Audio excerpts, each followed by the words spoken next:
first international orange hang. So, all right, cross your fingers. Hey, Hey man, man, what's up? how you doing? I'm doing pretty good right now. I just finished with work with the Americans right now, so I'm here on the official Orange Lake site with you, man. That's great. And how do I pronounce your name? Boyan? Yes, that is correct, man. That is very Oh, correct. and where are you calling from today? I am staying in Europe, which is official right now, and I am from Bosnia and Herzegovina. It's a small country next to like Croatia and Italy, Yep, like ex-Yugoslavia. yep, And from a town called Banja Luka. right on. And as you can see, I'm also a very big fan of orange amplifiers for like a lot of time for my life, like from listening to Black Sabbath to now the modern age like musicians like Mastodon, even Slipknot. Jim Root uses also the orange Dark Terror. I think that he also has his own like version, and yeah, Yep. I'm really big fans from Orange Amplifiers. I got this one 5 years ago when I was starting to work with a gig band. After that, like with my band Aberdar, they were now producing the album using this actual amplifier, and I'm blown away with the actual sound of it. Yes, it's really. I mean, that's how we met. Is you you came on and sent me your demo. Well, it's your album, Yes. and I put it on, and it was like, yes, this sounds super great. You guys do a really. You guys record at home, right? Yeah, we do all recording home production style. The only thing that we can do at home, because I'm living in like an apartment on the third floor, where I can't put the drums in the next room. It will be impossible. Also, the neighbors will probably kill me. And we recorded the drums in Oxygen Studio by one of our like oldest friends, Momir Nikic. Yeah. And over there we recorded like all the tracks, and I sent it here in my like small home studio, where we basically record like the drums, vocals, and the guitars, vocals, and bass, which could be basically done at home if you know what you're doing with. Yes, totally. We were. I always get a lot of questions about home recording because that's always been my job, and I always find that I'd rather record at home with a little bit less gear and have the comfort of just being at home than going into a studio. It's just I think especially with the band. I mean, I don't know how do you got we when we record live with singing. We've even got the monitors on a little bit, and we've got good enough separation because we built a couple baffles, but at the same time all of the spill that comes in on the overheads, this is what makes the sound. I love Yeah, that. yeah, exactly. That you can't mess with the you can't mess much with like live sound microphones bleeding into each other. Yeah. Some of the more like modern studio musicians, they'll take that bleed and they even put it into like the room microphones on stage because they use that bleed as distortion from the stage to like Yep. blend it in with the rest of the band, makes it Yep. more sound like a live stage, live act. If you leave Yeah. out the room microphones, in your case, like the overheads, if you leave them out, put just one microphone on it, they're not gonna sound that much live. It Yeah. gets rid of the whole room. In my perspective, what we're using on some songs like two microphones, set like in a left-right axis, like this. Yep. And on like the last three songs that we were recording, we were using like a Rode microphone just on the center, Yep. from somewhere on the level of the actual tom microphones. Yep. It will pick up, even the higher frequencies and the lower frequencies also. So when I bring it at home, I can experiment with the sound. Actually, what I'm going to do after that, comes bass recording, which is not that special. I'm just joking. Of course, it's special. You need to have good bass. You need to have the good low end, which we use. We were using two basses at the time. Were bass from my friends, a like a standard like precision bass, you Yep. know. and it doesn't have that much big out an output, but sorry, uh, but because we're using like a lot of compression, a lot of stuff, and post processing, we don't need that much higher output pickups, No. and we're using a Schecter bass, Yep. which is basically brand new, has a like a 5-string monster, and it has a really high output. So we're using also compression here just to tighten it up.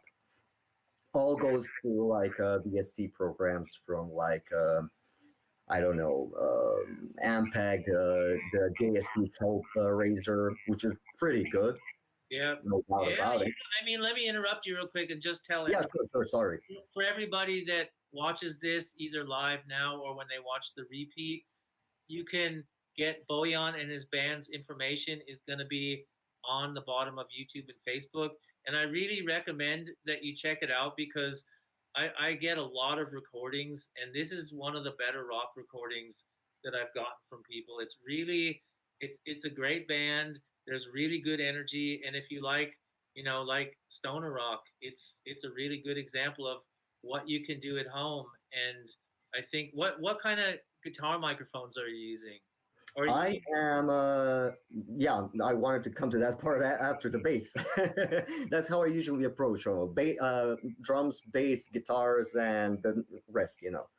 I use the actual dual terror behind me, the yeah, same one we were talking about a month ago.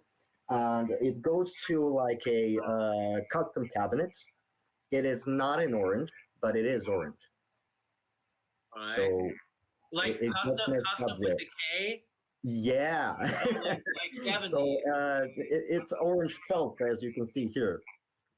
Oh, No, it cool. looks like it looks like a standard like 412, Yeah, 212, sorry. But inside of it is not like a vintage 30s, which would usually be inside like a 212 right. horizontal.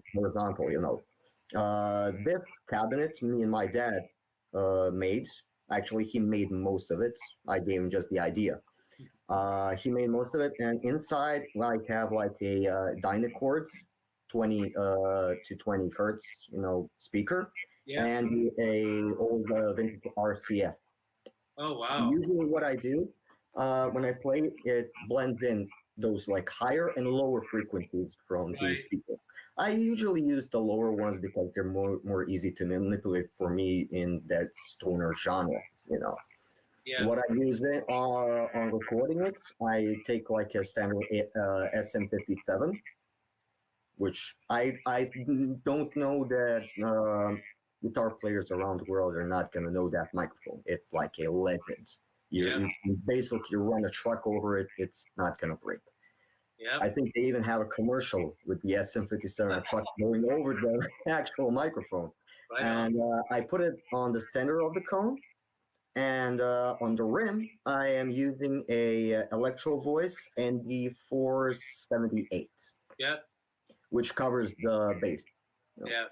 While I'm recording it, I'm recording it through a Focusrite Starlet first Yeah. gen, and I'm running the signals so they get in the signal path in the same volume. So Right. if you're 0 decibels, I'm going to run the SM57 and the Electro Voice in the same level. Yeah. After Okay. that, Oh, that's it. I record like two separate channels for the left side and two separate channels for the right side. So I get full spectrum voice left and right. yep. After that comes post processing, like EQing and basic, like, I don't know, effects, whatever, the things that you could put in. Have you ever used the PPC speakers that Orange does? I never, no. I come from the vintage Marshall side. Like the way I got hooked up with Orange is when I was living in London. Um, I had a studio there, and that was a while ago. And I only was playing vintage Marshalls, and I had like late '60s was my favorite years of Marshalls.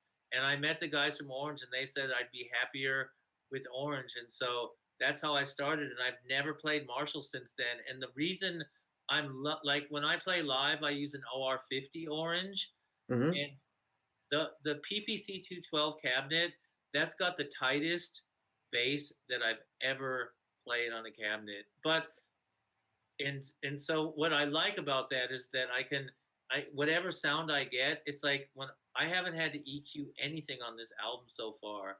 I've taken That's the same thing that's happening with me on this actual amplifier. It has one knob. That's the best thing. That is the best thing that they could put on that amplifier.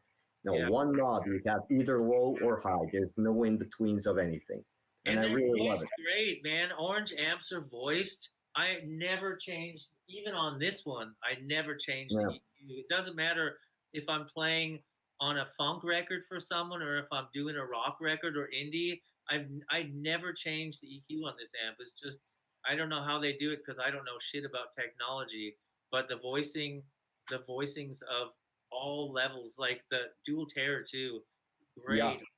And your yeah. guitar I'm using. sound Yeah, great. so I use also use this amplifier in like a new metal band. Yeah, So totally opposite from stoner and rock, a new metal band, and I used it like with a overdrive pedal with yeah, this one here. You all know this one.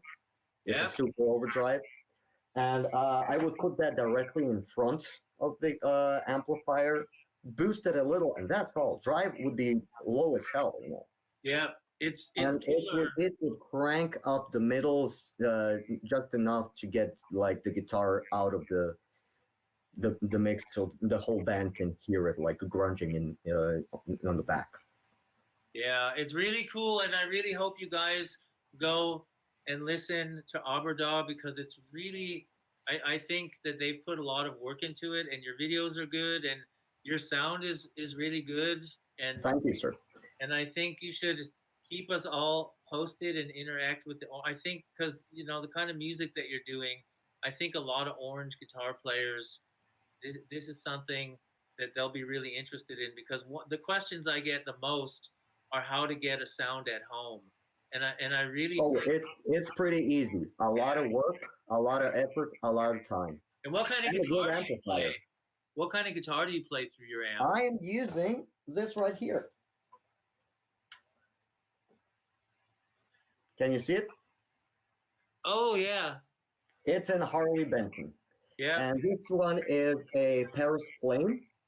Oh, That's that how it's called, and it's like a $150 guitar.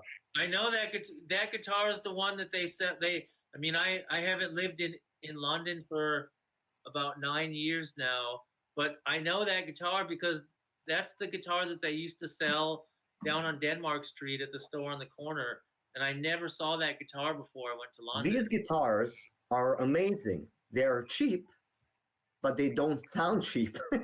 And it's That stock. is the point. You're playing They're it stock. really, really awesome.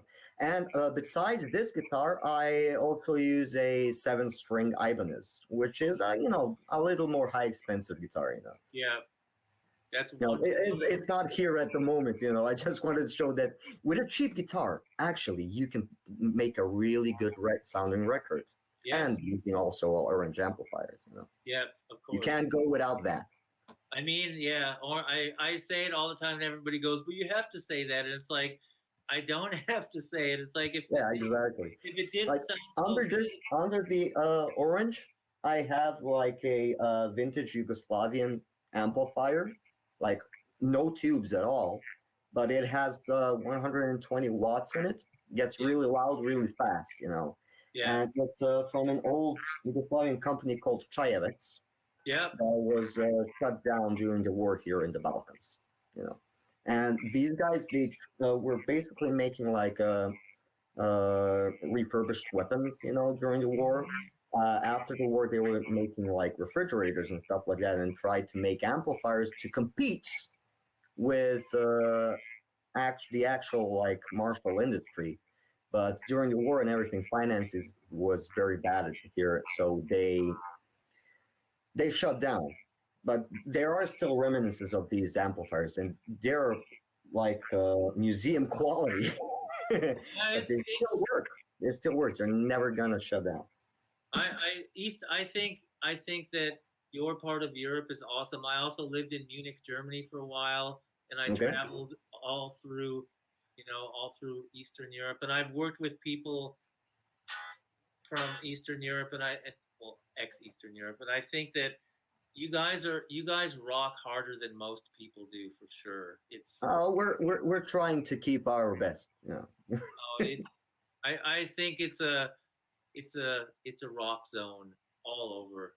Yeah. We're just missing a lot of venues here, but Yeah. time takes its toll, and the coronavirus and everything. Well, I The think the only the only yeah the only good thing about Corona is like I can mess around more on my computer and making more songs. yeah, and you're doing a great job. And again, you guys definitely check out Aberdar and Bujan's music. I think he's getting a great sound, and maybe we'll have you on again when you're done with your record, and people have some questions Yeah, for you. yeah, that would be awesome. The record is basically gonna be done by the end of the month, though. We already finished like all the recordings, and by the end of the month, I'm basically doing like processing, fixing everything, the small details in the song. So by the end of the month, the album is done, and next month, maybe mid-December, Yeah, something like that, I'll be publishing the album on YouTube, as a playlist. And still because of the COVID virus situation and everything else, and my shipping issues, because I'm from Bosnia, I can ship to America and stuff like that. But people that are living here in Bosnia, they can, check me up on either Facebook directly or over the Facebook of the band, and I can send them like a copy. right on, man. Well, everybody, stay tuned. It's going to be a good record, and definitely check out the sounds. And hey, man, it's really cool that you came on, and it was so nice to meet you. And let's just stay in touch. Make sure you send No, me music. so nice to meet you too, man. Really appreciate it. New Have a friends. nice day and rock on. Yeah, you too. Take care. Lots of love. Well, that worked better than some of the chats we've had here in America. Cool. So, you guys, all the links for Aberdar and Bujan are up there. It really does sound good. I cranked it up in the studio, and their newest video is on YouTube. I think that's the link that I gave you. And yeah, support new music. I think it's really important. Um, so, for those of you who are just tuning in, I'm Ken Rose. I play guitar with HeroJr. We are a four-piece rock band, and you can check out our music on www.herojr. That's HeroJr music.com.